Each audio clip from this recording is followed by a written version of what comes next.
Job chapter 2 verse 1 to 10.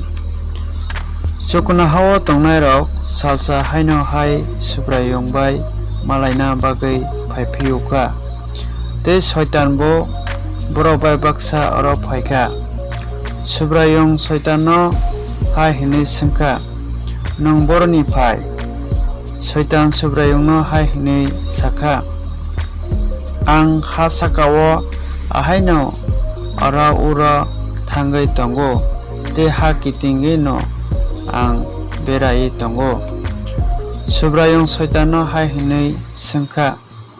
Nung ani seleng japno nuda nukha. O ha sakao khorok sapano bo hai borok soiti borok kaham kwrui.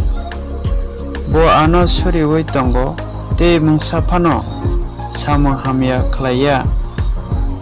Bo mungsa phano saya khlaima kwrui tetei nang naiti khe ang nono bini hamya khlaina rwkha. Tamo khe bo kaham khe basawi tongkha. Shaitan subrayong no hai hinui saka. Bukoni bagai khe bukut khoroksa borok kathang tongna bagai bini bebak no yakare rwnai. Tabuk tongmung nang nini yak phologoi bini bekreng bai bahan no dera rwkhe bono no bwskang no srainai. Haike subrayong shaitan no hai hinui saka.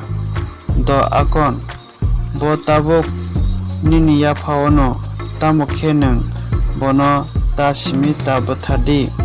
Haike shaitan subrayong ni oroni thangai job no bwsak kuplung khe bisi kotor kotor manja rwkha. Te abo yakung ni simi bo khorok jora kuplung ongkha. Job thaplawa asugui kha te hani tuksara khosawi bini a bisi no bukha. Afro khe bihi bono hai hinui hwnkha.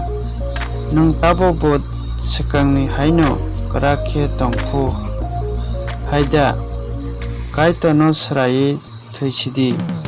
Tamo khe bo bihik no hai hinui hwnkha. Nung butuwa bwrui rok kok satui khe se sawi tongo. Chwngba tamo kaitoni oroni kaham no simide yasagnai hamya no kheba yasagyawi da tongnai. Omo hairok no bo job bini bukhuk bai simsok khlailiya. Amen.